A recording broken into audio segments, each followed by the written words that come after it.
এখন দাঁড়িয়ে আছি দীঘার জগন্নাথ মন্দিরের সামনে। আমরা যাচ্ছি এই 6 নম্বর গেটের দিকে।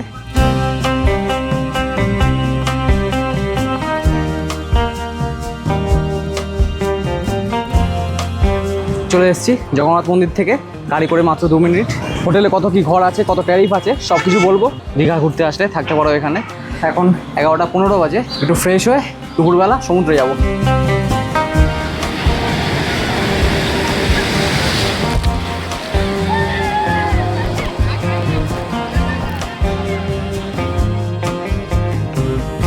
সন্ধ্যে 7টা বাজে এখন। রাতের দীঘা এক্সপ্লোর করতে বেরিয়ে পড়েছি। আর পাথরের কত রকম জিনিসপত্র। এবার এইদিকে দেখো কোয়ালিটি ওয়ালসের আইসক্রিম পার্লার। এই চাঁদের আলোটা পড়ছে সমুদ্রে, দারুণ লাগছে কিন্তু। এই চলে এসছে আমার চিকেন মশলা আর এগ বিরিয়ানি। যে এই রেস্টুরেন্টটা দেখে রাখো, test of best family restaurant. খাবারের কোয়ালিটি দারুণ। চলে আসলাম শঙ্করপুর বিচ, দীঘা থেকে 11 কিলোমিটার। বেশ খোলামেলা, অনেকটা পরিষ্কার পরিচ্ছন্ন এই জায়গাটা।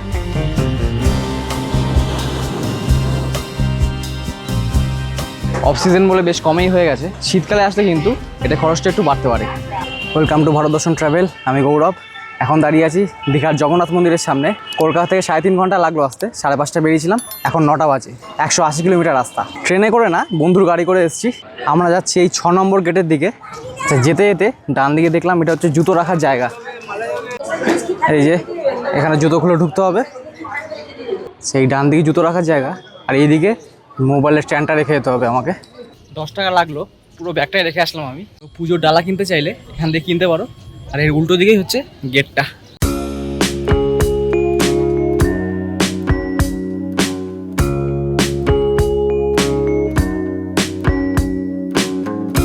দীঘার সমুদ্র সৈকতের সঙ্গে এখন যুক্ত হয়েছে এক নতুন আধ্যাত্মিক আকর্ষণ, জগন্নাথ মন্দির।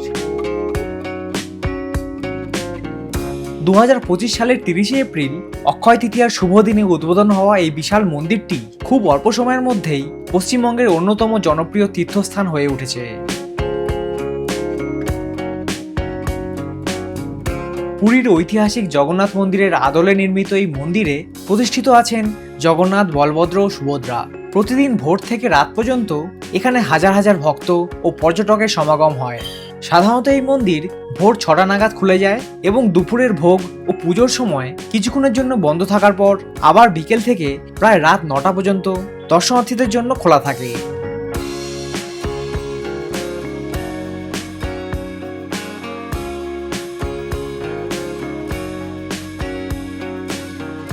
সকালে মঙ্গল আরতি, বিভিন্ন নিত্য পূজা, মধ্যাহ্নভোজ এবং সন্ধ্যা আরতি।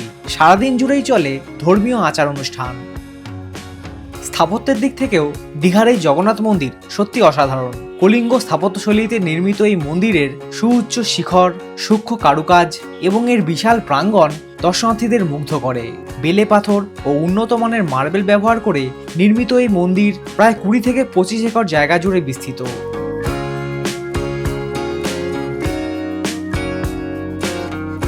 250 কোটি টাকা ব্যয়ে নির্মিত এই প্রকল্পের কাজ শুরু হয়েছিল 2022 সালে এবং প্রায় 3 বছরের পরিশ্রমের পর 2025 সালে এটি উদ্বোধন করা হয়। প্রায় 65 মিটার উচ্চতার এই মন্দির শুধু একটি উপাসনা স্থল নয়, বরং আধুনিক বাংলার অন্যতম বৃহৎ ধর্মীয় ও সাংস্কৃতিক স্থাপনা হিসাবেও পরিচিতি পেয়েছে। মানুষ এখানে শুধু পুজো দিতে আসে না, আসে এক অনন্য অনুভূতির খোঁজে। সমুদ্রের কাছাকাছি অবস্থিত এই বিশাল মন্দিরে প্রবেশ করলেই এক ধরনের শান্তি ও পবিত্রতার আবহ অনুভব করা যায়।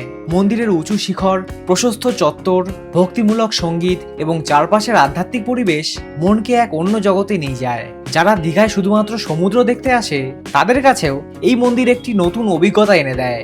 আর যারা ভক্তি ও আধ্যাত্মিকতার টানে আসে তাদের কাছে এটি হয়ে ওঠে প্রার্থনা, শান্তি এবং আত্মিক প্রশান্তির এক বিশেষ কেন্দ্র। তাই দীঘা ভ্রমণ আজ আর শুধু ঢেউ আর সৈকতের মধ্যে সীমাবদ্ধ নয়। এই জগন্নাথ মন্দির সেই ভ্রমণকে দিয়েছে এক নতুন মাত্রা, যেখানে প্রকৃতি আর ভক্তি মিলেমিশে তৈরি করেছে এক অনন্য অভিজ্ঞতা। মন্দির থেকে বেরিয়ে এখন করে নিতে হবে আজকের ব্রেকফাস্ট।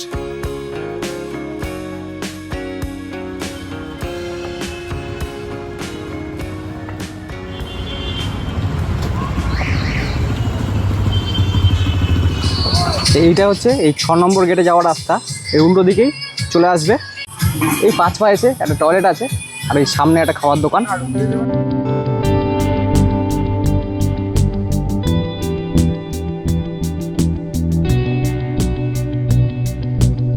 খাওয়া হচ্ছে মুড়ি ঘুগনি। আচ্ছা, এই দোকানে চিড়ে দইও পাওয়া যায়, খেতে পারো, হেলদি হবে।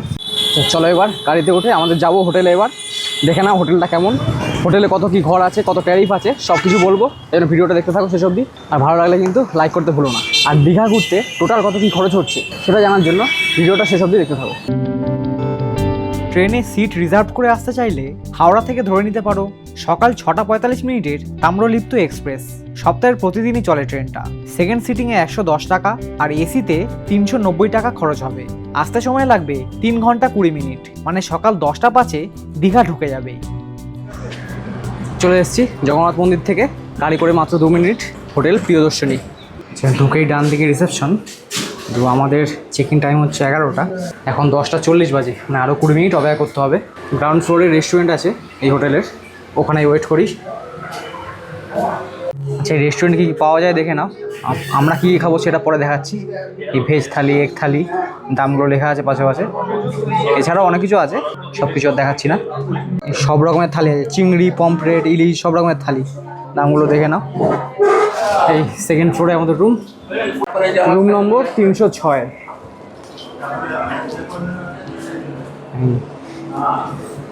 টিভি আছে, ফল সিলিং আবার উপরে, এর নিচে আলমারি, ড্রেসিং মিরর, আর খাটটা দেখো, 2জনের খাট, 3জনের শোবো। এইদিকে নাকি বারান্দা, দেখি একবার। এই ছোটো একটা ব্যালকনি, বেশি বড় না। আর এই খাটের উপরে এসি। এটা হলো বাথরুম, গিজারও রয়েছে উপরে। আর এই রুমের ট্যারিফ হচ্ছে 1800 টাকা। আমরা রোববার এসেছি বলে তাও দামটা একটু বেশি, অন্য দিন কম হতো। আবার আজকে যারা এসে এসি রুম চাইছে তাদেরকে আবার 2500 টাকা বলছে। আবার এখন 11:15 বাজে, একটু ফ্রেশ হয়ে দুপুরবেলা সমুদ্রে যাব। তাহলে চলো, ওখানেই দেখা হচ্ছে। এখনো পর্যন্ত অনেক সমুদ্র দেখেছি, কিন্তু মানুষের এরকম ভিড় শুধুমাত্র দীঘাতেই দেখতে পাওয়া সম্ভব। রবিবার বলে লোকজন আরও বেশি আজকে।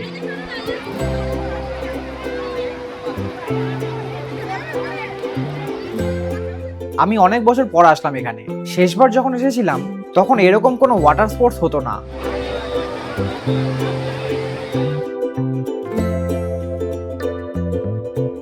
আমরা জুতো পরেই চলে এসেছিলাম সমুদ্রে নামতে, কিন্তু সেটা তো সম্ভব না। তাই জুতো রাখার জন্য একটা জায়গা খুঁজছিলাম। দেখলাম একজন জল বিক্রেতা টাকা নিয়ে সবার জুতো রাখছে। 3 জনের জুতো রাখতে 20 টাকা লাগবে বললো। সবাই জুতো খুলেই দৌড় মেরেছিলাম সমুদ্রে নামবো বলে, কিন্তু সামনে গিয়েই দাঁড়িয়ে পড়তে হলো। সমুদ্রে এখনো জোয়ার আছে, বড় বড় এবড়ো খেবড়ো পাথরের উপর জল উঠে এসেছে। পায়ের জোর আর শরীরের ব্যালেন্স না থাকলে পা মচকে যাওয়া নিশ্চিত। তবে পাথরের উপর বসে বসে সামনের দিকে এগোলে সেই ভয়টা অনেক কমে যায়। কিছুক্ষণ এইভাবে আসলেই সামনে সমতল বালি, তখন আর কোনো ভয় নেই।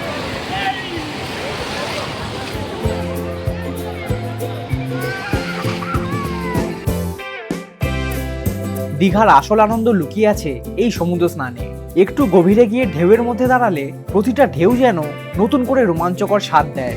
কখনো একটা বিশাল ঢেউ এসে শরীর ভিজিয়ে দেয়, কখনো জলের ধাক্কায় মানুষ আনন্দে লাফিয়ে ওঠে, আবার কখনো টাল সামলাতে না পেরে গড়িয়ে পড়ে যায়। এই কারণেই বছরের পর বছর ধরে এই সমুদ্র সৈকত পশ্চিমবঙ্গের অন্যতম জনপ্রিয় পর্যটন কেন্দ্র হিসাবে পরিচিত।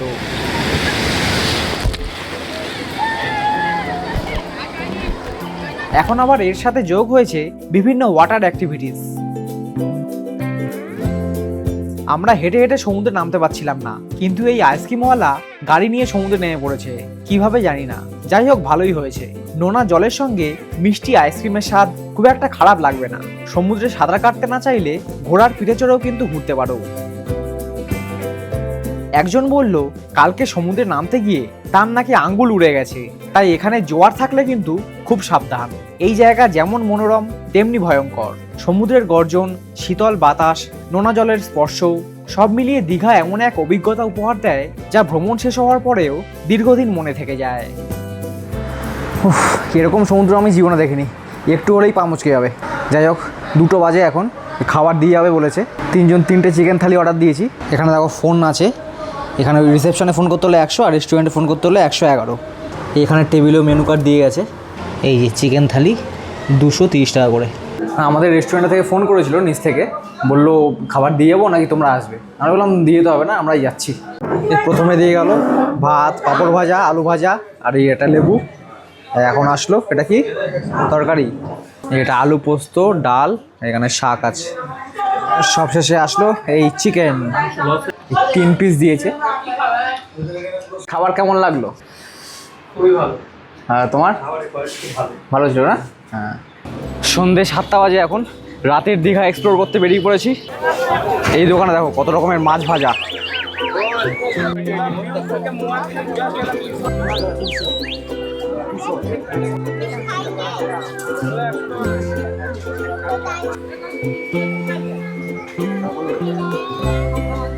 এখানে পাথরের কত রকম জিনিসপত্র,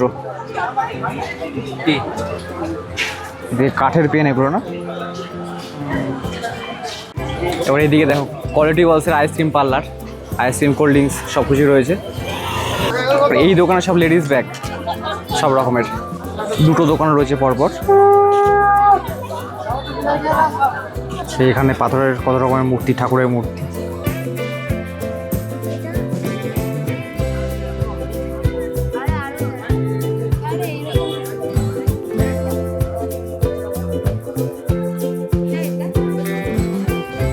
এই সাইডে দেখো একটা জুতোর দোকান আছে, বিভিন্ন রকমের প্লাস্টিকের জুতো, সমুদ্রের পরে নামা যাবে। যেখানে এই দোকানপত্রগুলো রয়েছে তার ঠিক উল্টো দিকে কিন্তু সমুদ্র, একদম কাছে।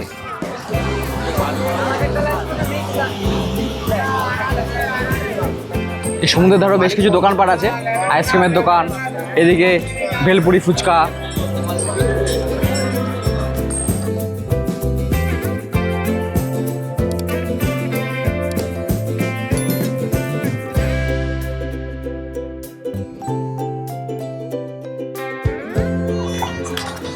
ভালোই খেতে বেশ।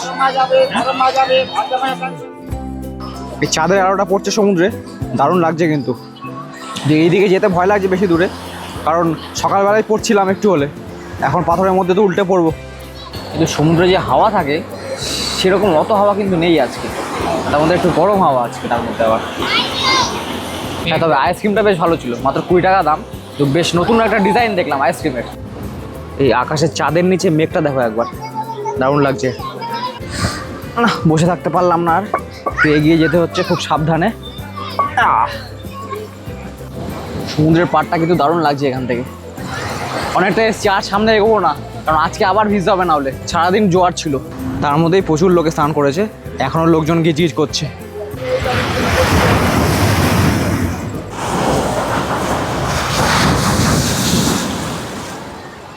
ওই পেছনের দিকটা ফাঁকা ছিল, যত আমাদের হোটেলের দিকে যাচ্ছি তত কিন্তু ভিড়টা বাড়ছে আস্তে আস্তে।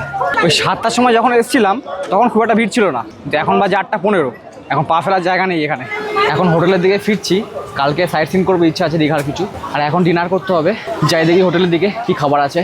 ওই দিকটা আমাদের হোটেল, যাওয়ার আগে এখানে 2টো রেস্টুরেন্ট পাওয়া গেছে, একটা এসি, এইটা নন এসি।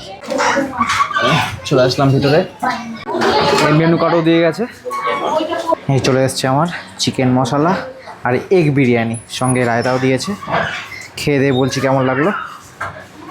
আমাদের যে হোটেলটা, ওই হোটেলে বিরিয়ানি ছিল 195 টাকা, আর এখানে মাত্র 120 টাকা চিকেন বিরিয়ানি। কিন্তু আমি নিলাম এগ বিরিয়ানি 110 টাকা করে, আর সঙ্গে নিয়েছিলাম চিকেন মশলা, ওটার দাম হয়েছে 180 টাকা। যে এই রেস্টুরেন্টটা দেখে রাখো, test of best family restaurant, খাবারের কোয়ালিটি দারুণ, আর প্রচুর বিরিয়ানি দিয়েছিল। তোমরা দীঘায় আসলে এখান থেকে খেতে পারো, দামও খুব একটা বেশি না, বিভিন্ন থালিও আছে দেখলাম।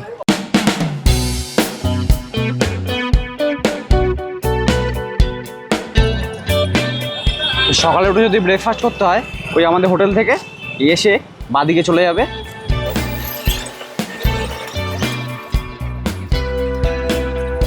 সোজা এসে ডান দিকে চলে আসলে এখানে দেখবে প্রচুর দোকান আছে। এই দোকানে এসেছিলাম আমরা কিছুক্ষণ আগে, পরোটা, কচুরি, ধোসা সব কিছু পেয়ে যাবে। এই সাইডের দোকানটায় আবার ডিম টোস্টও রয়েছে মনে হয়। সকাল সকাল এসে আমরা খেয়ে গেছি, 30 টাকা করে কচুরি, 5টা দেয়। সমুদ্রের দিকেও গেছিলাম, ডাব খেলাম একটা, 60, 70, 80 টাকা করে এই ডাবগুলো। সমুদ্রের ধারে বসে ডাব খাও, আলাদাই শান্তি। এই রিসেপশনে সব বিল ফিল মিটিয়ে বেরোবো এখন। এখানে চেক ইন টাইম হচ্ছে সকাল 11টা, আর বেরোনোর টাইম হচ্ছে চেক আউট হচ্ছে সকাল 9টায়। কিন্তু আমরা বেরোলাম 10টার সময়। দীঘা ঘুরতে আসলে থাকতে পারো এখানে, ফোন নম্বর দিয়ে দিয়েছি। আর যদি সাইট সিন করতে চাও এখানে এসে, দীঘায় এসে, তার জন্য একটা নাম্বার ডিসক্রিপশনে দিয়ে দিলাম। এই জায়গাগুলো ঘুরতে পারো দীঘায় আসলে। আমরা বাড়ি ফিরছি বন্ধুর গাড়ি করেই। তবে যাওয়ার আগে আমরা আরেকটা জায়গায় ঘুরতে যাব, সেটা হলো শঙ্করপুর বিচ।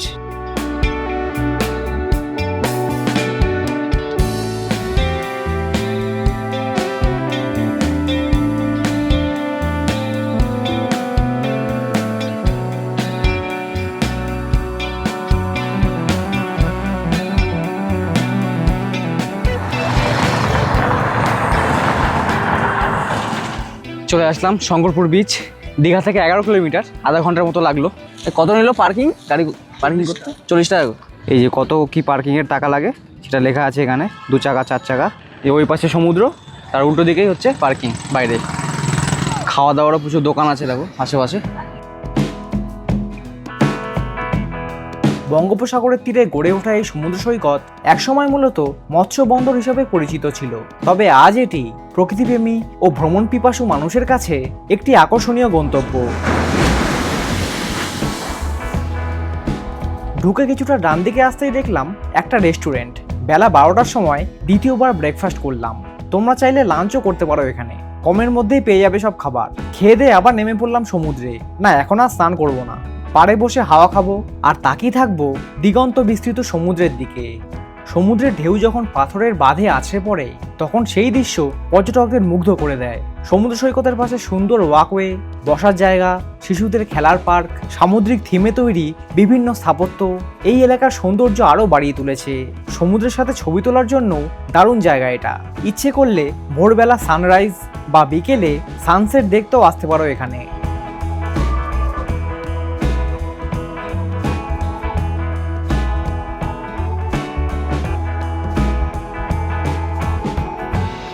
ঢেউয়ের শব্দ শুনতে শুনতে দিব্যি সময় কেটে যায়। পরিবার, বন্ধু বা প্রিয়জনের সঙ্গে কিছুটা কোয়ালিটি টাইম স্পেন্ড করার জন্য এই শঙ্করপুর সি বিচ নিঃসন্দেহে পশ্চিমবঙ্গের অন্যতম সুন্দর ও উপভোগ্য একটি সমুদ্র সৈকত।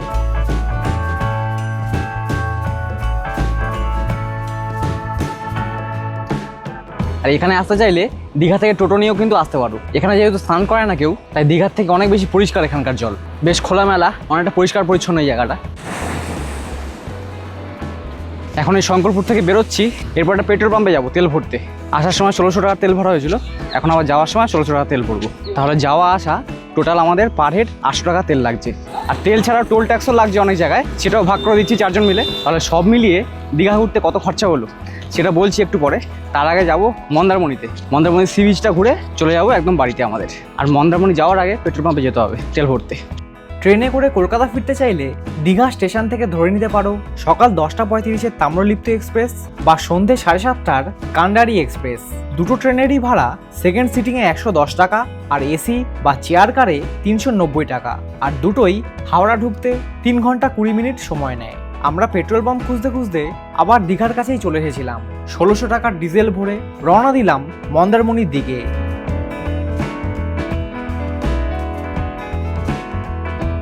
সমুদ্রে নামার মুখেই পার্কিং আছে, তাই গাড়ি রাখতে অসুবিধা হয়নি। আশেপাশে দেখলাম প্রচুর ফলের দোকান। অনেকদিন কাঁচা আম খাইনি, 50 টাকা দিয়ে কিনে নিলাম এরকম এক থালা কাসন্দি দিয়ে মাখা কাঁচা আম। খেতে কিন্তু বেশ ভালোই। শহরের ব্যস্ততা ও কোলাহল থেকে দূরে এসে এখানে সমুদ্রের ঢেউয়ে স্নান করা, বন্ধুদের সাথে বালিতে নানান রকম মজার এক্সপেরিমেন্ট কিংবা প্রিয় পোষ্যকে নিয়ে নিশ্চিন্তে সমুদ্রের ধারে হেঁটে বেড়ানো, একটা সি বিচে যা যা দরকার সব কিছু পেয়ে যাবে। এছাড়া যদি একটু অ্যাডভেঞ্চার ভালোবাসো, তাহলে তোমার জন্য রয়েছে স্পিড বোট বা ব্যানানা রাইডের মতো ওয়াটার স্পোর্টসের ব্যবস্থা।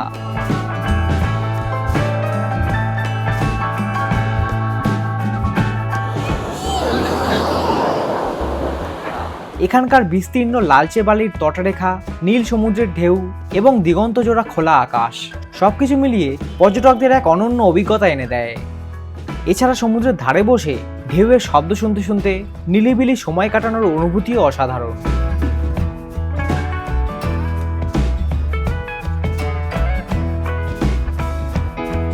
আমরা এখানে আধ ঘন্টার মতো থেকে যাবো এখন ছোট করে দুপুরের লাঞ্চটা সেরে নিতে। দেখি বাইরে কোথায় খাবারের দোকান পাওয়া যায়। এই সমুদ্র থেকে উঠে এসে বাদিকে আসলে এখানে দেখো প্রচুর রেস্টুরেন্ট পেয়ে যাবে খাওয়ার জন্য, লাঞ্চ করে নিতে পারো। বাইরে বসে খাওয়ার ব্যবস্থা আছে, আর এইদিকে এসি রেস্টুরেন্টও আছে।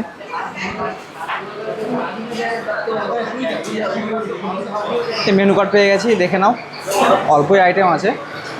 কিছুক্ষণ আগে তো ডিম টোস্ট খেয়েছি, ওই জন্য ভাবছি একটা স্ন্যাক্স খেয়ে নেবো। এই বিভিন্ন মাছের ফ্রাই আছে।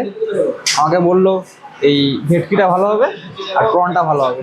এই যে মাছের, এটা প্রন এরকম বড় বড়। এটা পমফ্লেট নাকি? ওটা ভেটকি, চিংড়ি। হ্যাঁ, এই চলে এসছে আমাদের। এটা হচ্ছে চিংড়ি, আর এটা হচ্ছে ভেটকি, তাই তো? আর এটা পমফ্লেট। মাছটা কিন্তু দারুণ করেছিল, বিভিন্ন থালিও ছিল, আসলে খেতে পারো এখানে। আর আমাদের একদিনের হোটেল ভাড়া, দুদিনের খাওয়া দাওয়া, গাড়ির তেল, আর তার সঙ্গে টোল ট্যাক্স নিয়ে টোটাল ওই 2500 টাকার মতো খরচ হলো। অফ সিজন বলে বেশ কমেই হয়ে গেছে। শীতকালে আসলে কিন্তু এটা খরচটা একটু বাড়তে পারে। এরপর এই মন্দারমণি থেকে বাড়ি যাব, আর এই দীঘা ট্যুর এখানে শেষ করছি। কেমন লাগলো কমেন্ট করে জানিও, ভালো লাগলে লাইক করতে ভুলো না। এরপরে আরও একটা এরকম এক্সাইটিং ভিডিওর জন্য চ্যানেলটাও কিন্তু সাবস্ক্রাইব করে রাখবে।